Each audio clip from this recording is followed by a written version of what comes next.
Ya, mungkin perjalanannya berawal dari pemain bola sekitaran rumah, bermain dengan teman-teman terdekat, terus udah itu tim sepak bola di daerah rumah saya melawan tim SSB di daerah Dayakolot.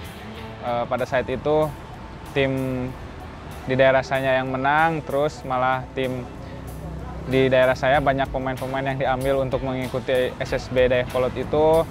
Nah, di situ latihan cuma seminggu sekali, waktu kecil, udah itu waktu terus berlanjut, mungkin bermain bola di sekitaran rumah, sampai akhirnya saya masuk SMP Negeri 48 Bandung.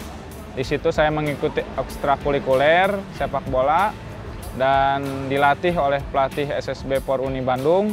Kebetulan SSB Por Uni Bandung juga di situ domisilinya, dan mungkin pelatih itu yang bernama Pak Uloh melihat ada bakat yang lebih dari anak-anak yang lain.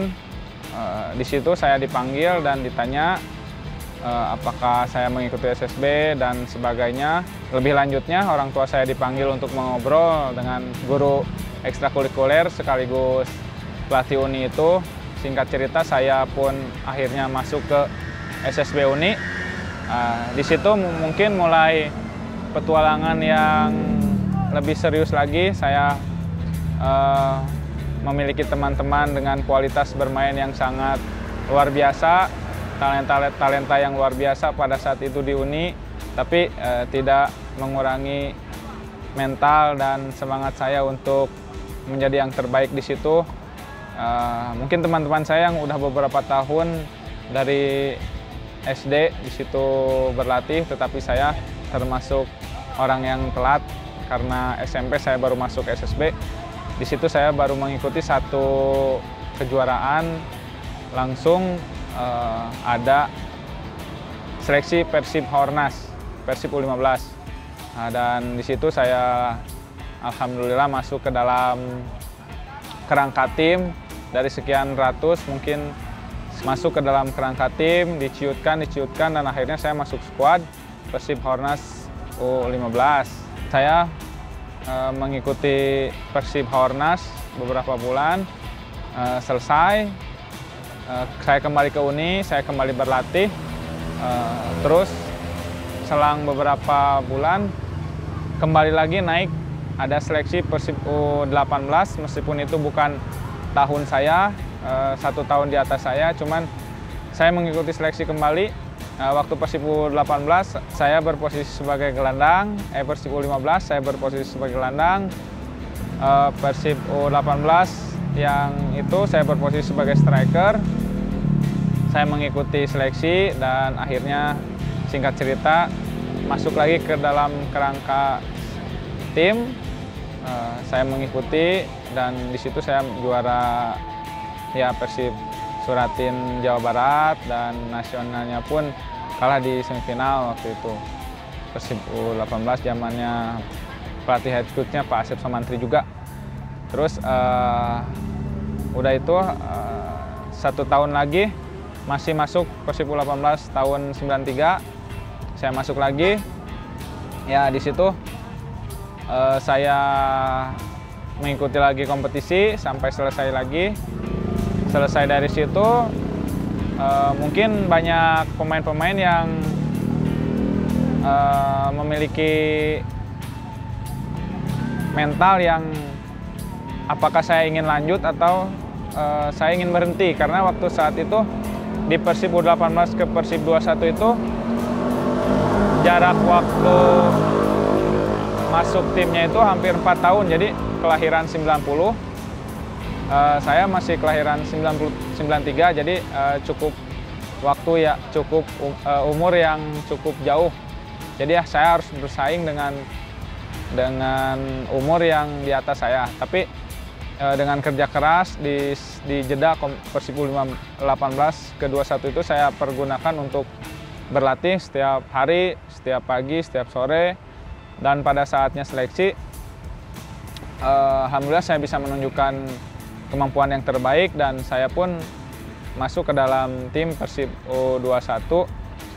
eh, yang umurnya bisa dibilang jauh di atas saya.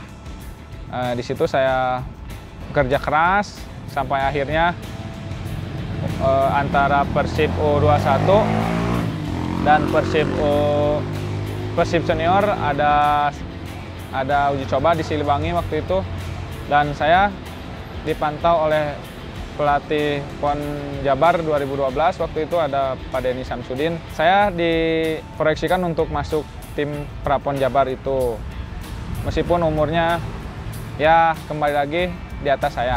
Saya ikut Persib U21 juga ikut, Prapon Jabar juga ikut. Nah, selesai Persib U21, saya langsung ikut Prapon. Di Prapon saya meloloskan Prapon ke PON 2012 di Riau. Di Riau waktu itu lolos sampai 6 besar. Di sana kalah di 6 besar. Tapi di situ ada kesempatan saya untuk mengikuti tes sebagai anggota TNI. Di situ ada pemadu bakat dari Angkatan Darat, dan saya termasuk salah satu yang masuk ke dalam perekrutan itu. Singkat cerita, setelah berdiskusi sama orang tua, akhirnya saya mengambil tes masuk TNI. Di situ, singkat ceritanya, saya berhenti main bola dulu 1 tahun. Saya mengikuti pendidikan 5 bulan sebagai dasar dari sipil ke militer. Setelah lulus sebagai Tentara Nasional Indonesia, saya dilanjutkan pendidikan lagi polisi militer. Jadi totalnya 1 tahun saya berhenti main bola. Setelah saya menyelesaikan pendidikan militer saya lanjut untuk mengejar cita-cita saya kembali yang sempat terhenti 1 tahun, karena dari pertama memang cita-cita saya sebagai pemain bola profesional. Di situ saya merintis lagi dari Divisi 2. Divisi 2 itu dulu kan ada bukan Liga 2 bukan ya, tapi ada Divisi 2 Uni. Saya kembali lagi ke Uni, ikut Divisi 2, mengembalikan sentuhan, mengembalikan lagi kepercayaan diri dan hal-hal yang lain sampai meloloskan Uni ke Divisi 1. Setelah Divisi 2 itu selesai, tahun 2014-nya saya melanjutkan karir ke PSGC Ciamis. Di situ saya diajak oleh asisten pelatih Persib saat ini, yaitu Budiman Yunus. PSGC Ciamis juga lolos ke divisi utama waktu itu. Dan saya bersama rekan saya, sesama anggota juga, orang Bandung juga, Suhandi, mencoba untuk peruntungan ke sana, seleksi selama 1 hari. Setelah 1 hari ada uji coba, tidak memerlukan waktu lama, akhirnya saya pun dikontrak di sana. Yang penting saya tidak memikirkan nominal, tapi saya ingin mengembalikan kepercayaan diri saya, mengembalikan lagi sentuhan, mengembalikan lagi mental, bahwa saya ingin mengejar kembali cita-cita saya yang dulu sempat terhenti 1 tahun. Di 2014 saya meloloskan PSGC Ciamis sampai ke babak semifinal, karena waktu itu kalah sama Borneo. Akhirnya tidak lolos ke Liga Super 2014, dan alhamdulillah di situ saya kembali merasakan atmosfer saya sebagai pemain bola profesional. Dan di situ juga saya melihat Persib juara Liga tahun 2014. Saya nonton di mes PSGC. Di situ saya sempat memiliki angan-angan saat Persib juara itu, kapan saya akan masuk ke skuad Persib. Meskipun itu hanya sebagai angan-angan atau sebagai cita-cita, cuman saya harus memiliki target dan harus memiliki mimpi. Dan memang mimpi saya adalah menjadi pemain bola profesional, yaitu di klub kebanggaan saya, Persib. Dan akhirnya saya menargetkan mungkin sekitar 4 atau 5 tahun saya harus bisa masuk ke tim Persib. Minimal saya harus mencoba gitu, harus merasakan bahwa saya harus bisa menjadi pemain bola tim kebanggaan di tanah kelahiran saya. Nah, di situ saya mulai lebih semangat lagi dalam berlatih, lebih semangat lagi dalam kerja keras. Dan dimanapun saya bermain, di mindset saya itu adalah Persib adalah salah satu penyemangat saya dalam berlatih. Dimanapun saya bermain, di saat itu saya langsung melanjutkan petualangan ke PSMS Medan di 2015. Nah, di 2015 itu di saat tim-tim lain dibekukan, alhamdulillah Pak Edi Rahmayadi menjabat sebagai Pangdam 1 Bukit Barisan di sana dan melakukan seleksi anak-anak militer. Karena PSMS di sana dulu termasuk tim yang bisa dibilang mati suri karena tidak ada PSMS yang besar, tim besar gitu. Di sana sempat mati suri, jadi setelah saya dikirimin ke sana, di sini seleksi dan akhirnya saya pun tidak sengaja mungkin masuk ke dalam skuad yang dikirimkan ke Medan. Nah, di situ ya namanya orang Sunda, namun jauh di lembur, jauh di kolot, ya belum memiliki keberanian untuk nyebrang ke luar pulau. Mungkin di situ saya sedikit dibantu dengan dasar perintah karena kalau saya tidak berangkat, saya melanggar perintah dari atasan saya. Karena memang itu adalah salah satu perintah dari Pak Edi Rahmayadi untuk saya berangkat ke Medan. Nah, setelah saya berangkat ke Medan, di situ saya merasakan kerja keras, saya merasakan benar-benar sebagai orang yang harus sukses. Karena saya berada di kota orang, saya harus sukses karena percuma jauh dari keluarga, jauh dari orang-orang terdekat, tapi pada akhirnya saya tidak menjadi apa-apa gitu. Di sana saya hampir saya habiskan dengan berlatih dan alhamdulillah setelah perantauan saya di Medan, saya bisa membangkitkan sepak bola Medan menjadi hidup kembali. Di sana saya menjadi pemain yang bisa menjuarai Piala Kemerdekaan. Kan dulu Persib juara Piala Presiden. PSMS itu ikut Piala Kemerdekaan. Di situ PSMS menjadi juara dan bisa membangkitkan kembali atmosfer, bisa membangkitkan kembali euforia. Dan waktu di PSMS, singkat ceritanya adalah Piala Jenderal Sudirman. Nah, Piala Jenderal Sudirman itu pemain-pemain PSMS itu dikirim untuk mengikuti kompetisi itu membawa nama PSTNI. Nah, di PSTNI itu kita memang termasuk tim yang sangat diperhitungkan oleh tim-tim lain karena kita mungkin bisa dibilang tidak ada satu orang pun yang mengenal pemain-pemain PSTNI itu siapa aja. Bertemu dengan satu grup dengan grup yang tim besar seperti Persib, Borneo, Persela dulu. Tapi kita hampir bisa memenangkan semua pertandingan karena di situ kita adalah tim yang benar-benar siap untuk mengikuti kompetisi itu dan tidak ada pemain asing. Permainan pun cukup menghibur masyarakat. Singkat ceritanya di situ mungkin mulailah dikenal nama Erwin Ramdhani karena alhamdulillah salah satu pemain yang bermain reguler di sana dan saya bisa menunjukkan seseorang yang bisa bersaing dengan pemain-pemain profesional yang lain. Di situ mungkin 2016 nama PSTNI mulai mengikuti liga. 2017 juga di PSTNI, 2018 saya kembali dipanggil oleh PSMS Medan karena Coach Janur juga kebetulan melatih di sana. Saya kembali ke sana 2016. Sebenarnya dari 2015 juga sempat ada selentingan tawaran.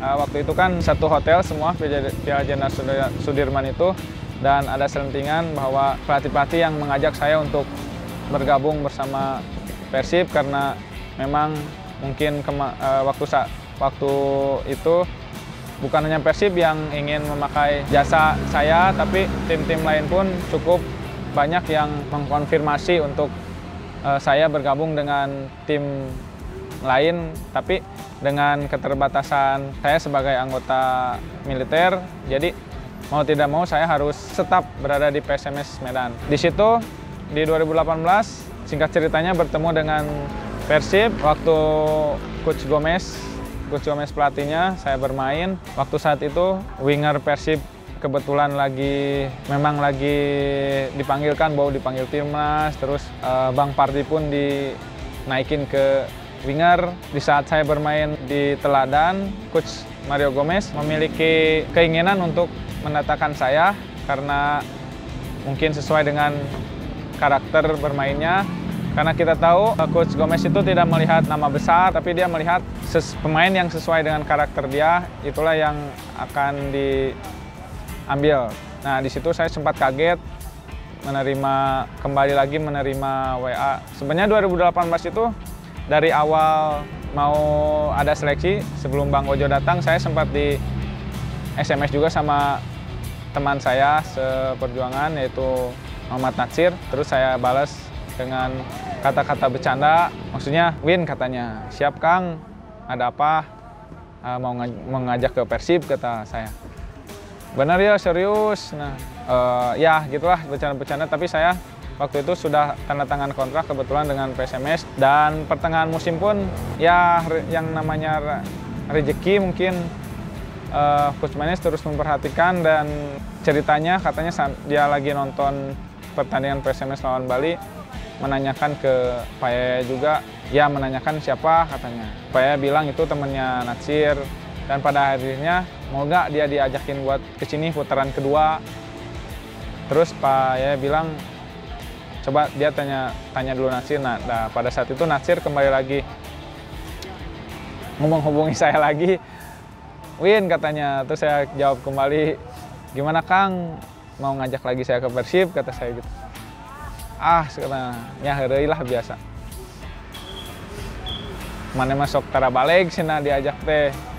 Ayo tuh cenah urang mau barengan, ya diceritain lah sama dia gini.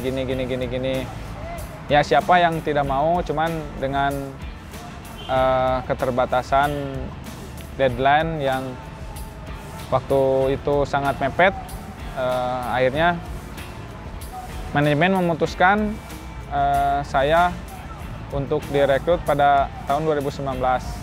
Nah, pada akhirnya ya alhamdulillah pada tahun 2019 saya bisa bergabung bersama tim yang saya cita-citakan.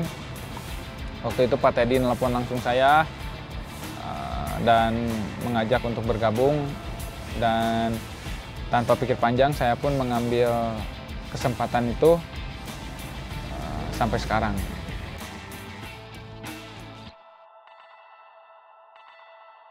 Sebenarnya pemain Bandung itu memiliki kemampuan dan kualitas yang sangat luar biasa. Tapi dengan dia tidak ingin mencari pengalaman keluar, jadi banyak pemain-pemain yang berhenti di situ dan akhirnya berhenti sebagai pemain bola profesional. Yang saya rasakan, saya pada jalan ceritanya saya harus ke Medan terlebih dahulu, saya merasakan karakter dan cara bermain yang berbeda antara Bandung dan Medan gitu. Dan di Medan saya merasakan kenikmatan atau kecocokan dalam cara bermain, karena di sana kan main bola keras. Di sana pas saya pertama kali ke sana, saya pikir iya main bola lain karena di sana tidak aneh dengan benturan keras gitu. Meskipun benturan keras tapi tidak ada yang aneh gitu, memang karakter di sana seperti itu. Dan pelatih di sana pun memberikan karakter yang kalau misalkan kita terjatuh tuh langsung disuruh berdiri dan harus tetap fight dalam bermain gitu. Ya mungkin itu salah satunya, dan kerja keras juga pasti berbeda karena berada di kota orang itu harus mempunyai kerja keras dan harus mempunyai mental dan memiliki fokus yang lebih untuk sukses.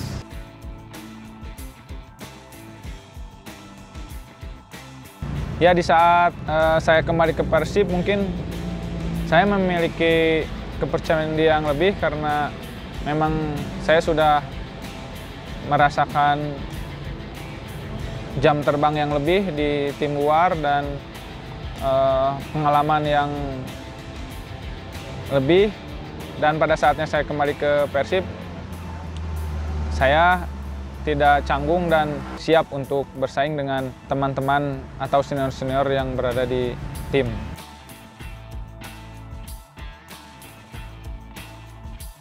Ya mungkin saya tidak terpikir sampai Sijal Akarupat adalah tempat yang memiliki keberuntungan lebih lah kepada saya. Cuman saya adalah pemain yang apabila saya dipercaya, saya harus menunjukkan kemampuan 100% saya dan harus memberikan yang terbaik di saat saya dipercaya gitu. Dan ya alhamdulillah waktu PON 2016 juga saya adalah salah satu pemain profesional yang bisa memberikan kontribusi kepada PON Jabar hingga akhirnya kita bisa menjuarai PON 2016 sebagai sejarah karena memang tidak pernah Jawa Barat mempersembahkan emas. Terus kembali lagi ke kesempatan saya selalu memiliki keberuntungan di Sijal Akarupat, mungkin karena saya termasuk pemain yang memiliki kesempatan yang kurang di dalam bermain. Jadi di saat saya memiliki kesempatan, meskipun beberapa menit, saya harus bisa memanfaatkan kesempatan itu untuk menjadi histori, menjadi pemain yang pernah memberikan sesuatu untuk Persib Tusia.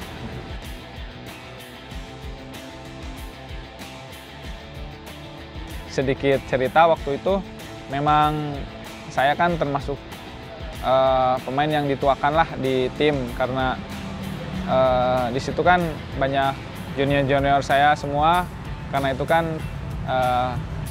tahunnya saya, karena tahun 93 kan PON itu, dan saya sama Natsir itu termasuk Ajis juga kan sebenarnya bisa dibilang junior saya kan di Jawa Barat inilah, di Persib ini. Jadi di situ tidak ada yang mau nendang. Tidak ada yang mau nendang tendangan penalti itu. Yang siap itu cuman Bow, Alfat, sama saya. Nah, di situ di saat ditanya siap atau tidak, mungkin semuanya memiliki alasan yang berbeda-beda gitu. Ada yang inilah, ada yang itulah. Dan di situ yang mungkin yang mempunyai pride lah, yang mempunyai tanggung jawab lebih itu ya saya gitu. Jadi di situ saya mengajak, memberikan semangat kepada junior-junior saya, kepada adik-adik saya yang tidak berani untuk mengambil, supaya kita belum kalah dan kita harus tetap berjuang sampai akhir gitu. Kita harus berani gitu, meskipun saya sendiri pun sebenarnya tegang gitu. Dan pada akhirnya pemain-pemain berani untuk mengambil tendangan penalti itu, dan kita kembali memiliki semangat karena waktu itu kan kita sebagai tuan rumah, kita bisa mengalahkan Sulawesi di babak penyisihan dengan skor yang meyakinkan, tapi di final akhirnya kita kesulitan dan kita mendominasi pertandingan. Pada akhirnya kita dipaksa untuk melanjutkan ke tendangan penalti. Di situ adalah memiliki rasa yang orang eleh gitu. Tapi pada kenyataannya pertandingan belum selesai dan kita harus menyelesaikan pertandingan itu. Dan mungkin di saat saya memberikan semangat kepada adik-adik, kepada semua, sebenarnya saya sendiri pun memikul beban yang cukup berat gitu. Dan mungkin qadarullah ya, di saat saya tidak masuk, mungkin pemain Sulawesi kan tidak masuk dua. Jadi bisa dibilang udah jalannya seperti itu sih. Dan waktu saat itu juga pelatih kepala memberikan statement, "Win, kamu terlalu percaya diri," katanya. Mungkin Coach Lukas bilang seperti itu karena saya adalah salah satu pemain yang meyakinkan teman-teman dan mengajak teman-teman untuk tetap semangat dan tetap siap untuk melanjutkan pertandingan sampai akhir gitu. Dan saya pun menjawab Coach Lukas itu bukan terlalu percaya diri, Coach. Sebenarnya saya juga tegang, cuman saya tidak menunjukkan kepada rekan-rekan, dan ya pada akhirnya kita menjadi juara Asia, itu ceritanya.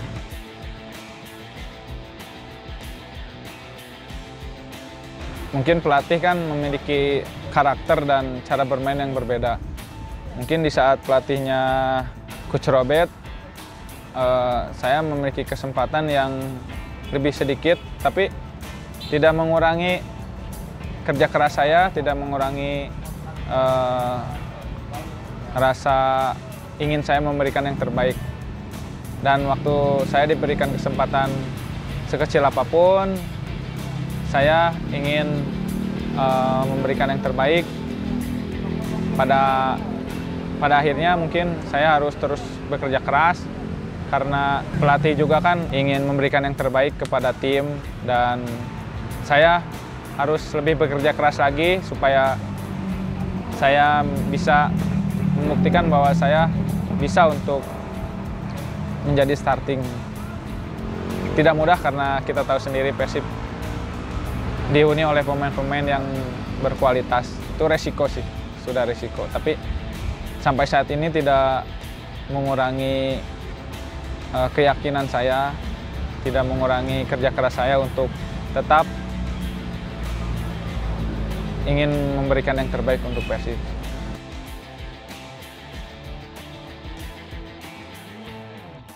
Itu menjadi salah satu karakter ya. Jadi memang saya di latihan maupun di pertandingan maupun di pertandingan-pertandingan biasa selalu ingin memberikan 100%.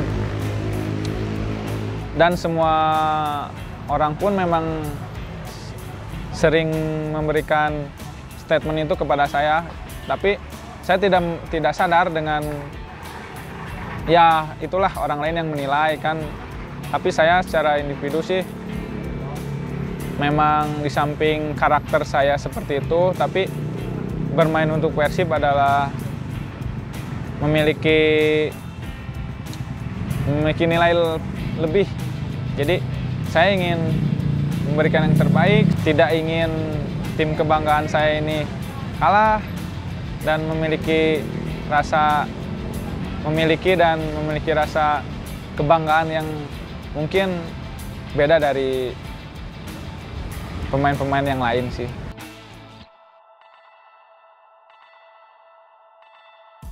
Ya, menurut saya pribadi sih saya lebih nyaman di posisi wing kiri ya, karena di tim-tim saya sebelumnya saya memiliki permainan yang di top perform lah. Waktu itu saya diposisikan di winger kiri, meskipun kaki dominan saya kanan, cuman saya lebih nyaman di posisi wing kiri sih. Meskipun saya pernah dipasang di posisi gelandang, dan saya pernah dipasang di posisi memang sekarang lebih banyak di wing kanan, yaitu saya harus siap dimanapun saya dipercaya. Selama itu saya memiliki kesempatan menit bermain, saya akan berusaha untuk menunjukkan yang terbaik. Apakah itu termasuk dalam, kan di wing kiri, lebih gampangnya mencetak gol di sebelah kiri gitu karena kaki kanan? Ya, itu bisa dibilang seperti itu sih, karena saya lebih memiliki kebiasaan dan refleks untuk melewati lawan dan mencetak gol.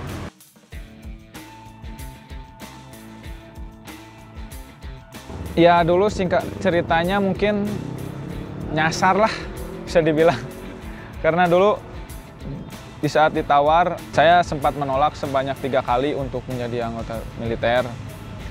Si komandannya itu sempat mendatangi kamar saya sebanyak 3 kali, tapi saya menolak karena impian saya memang bukan sebagai anggota TNI, tapi sebagai pemain bola profesional.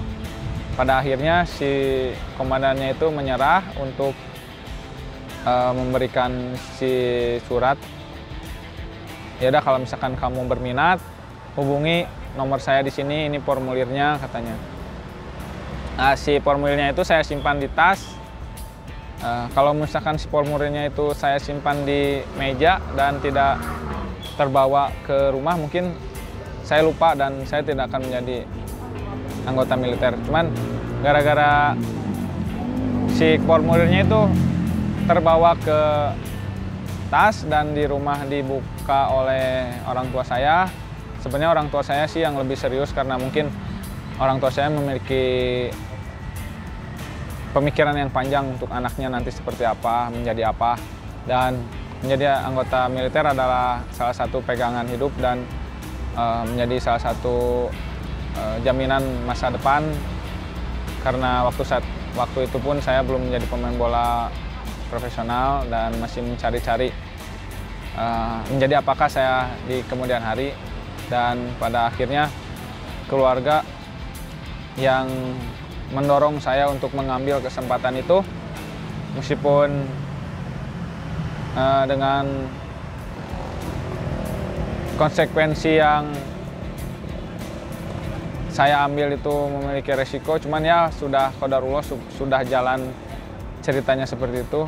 Mungkin kalau misalkan tidak menjadi anggota militer juga, saya tidak akan berangkat ke Medan dan saya tidak akan menjadi pemain Persib, mungkin ya. Cuman pada saat itu sih di 2012 itu saya menjadi salah satu pemain muda yang memiliki kemampuan, mungkin menjadi kemampuan untuk bisa menjadi pemain Persib. Cuman ya harus jalan ceritanya, harus ke sana dulu, mungkin belok ke. Tapi yang namanya jodoh, alhamdulillah kembali lagi.